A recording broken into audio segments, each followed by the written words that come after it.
नमस्कार. वेद विकासाचा 24 तास घडामोडींमध्ये आपलं या ठिकाणी सहर्ष स्वागत करतो. मी कुठेही जाणार नाही, जनतेला एकटं सोडणार नाही. अफवांच्या राजकारणावर सुधाकर घारे यांचा घणाघात आणि 2029 ची निवडणूक मीच लढणार म्हणत कार्यकर्त्यांचं नवसंजीवनी.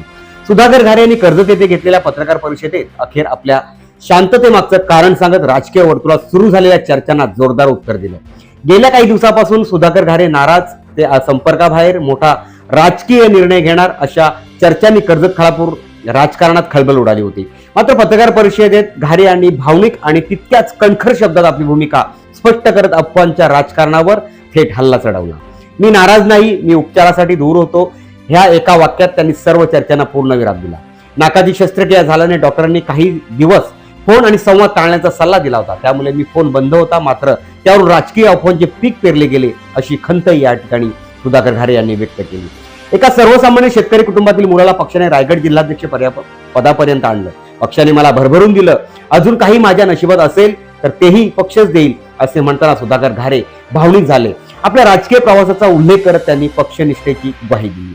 मी पक्षाशी एकनिष्ठ आहे, कोणताही पक्ष सोडण्याचा माझा विचार नाही. मी आज जिथे आहे तिथे समाधानी आहे आणि पक्षश्रेष्ठींच्या आशीर्वादाने कणखरपणे उभा आहे असे ठाम शब्दात सांगत त्यांनी सुरू झालेल्या सर्व राजकीय चर्चांना जोरदार उत्तर दिले. यावेळी त्यांनी थेट 2029च्या विधानसभा निवडणुकीचाही उल्लेख केला.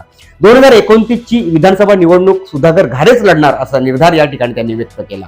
त्यांच्या या वक्तव्यानंतर उपस्थित कार्यकर्त्यांमध्ये मोठा उत्साह या ठिकाणी पाहायला मिळाला होता.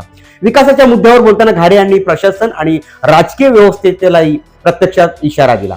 कर्जत खालापूरचा विकास व्हायला हवा.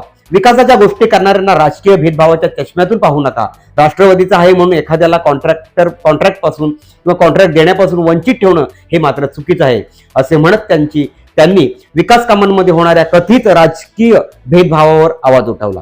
विधानसभा निवडणुकीतील जनतेच्या पाठिंब्याचा उल्लेख करताना घारे पुन्हा भावनिक झाले. माझ्या निवडणुकीत जनतेने मला भरभरून प्रेम दिलं. कार्यकर्त्यांनी दिवस रात्र मेहनत घेतली. त्या जनतेचे काही कार्यकर्त्यांचे उपकार मी कधीही विसरणार नाही. माझ्या मतदारांना मी कधीच एकटं सोडणार नाही असे सांगताना त्यांच्या आवाजात भावना आणि संघर्षाची ताकद दोन्ही या ठिकाणी जाणवत होती. जनतेचा विश्वास हेच माझं खरं बळ आहे असे सांगत त्यांनी अफवांवर विश्वास न ठेवण्याचे आवाहन केले. दरम्यान या पत्रकार परिषदेनंतर कर्जत खालापूरच्या राजकारणात नव्या चर्चांना उधाण आले असून सुधाकर घारे यांनी दिलेल्या या कणखर संदेशामुळे राष्ट्रवादीच्या कार्यकर्त्यांमध्ये नवसंजीवनी निर्माण झाल्याची चर्चा राजकीय वर्तुळात या ठिकाणी सुरू झाल्याचे पाहायला मिळाले. आपण जर आमच्या चॅनेलला जर नवीन असाल तर मात्र सबस्क्राईब करायला विसरू नका. आमच्या चॅनेलवर राजकीय विश्लेषण मात्र येत असतात. आपल्याला जर नवीन राजकीय विश्लेषण पाहिजे असेल तर मात्र पुन्हा एकदा आमच्या या वेद विकासाच्या या चॅनलला मात्र सबस्क्राईब करा. तोपर्यंत धन्यवाद.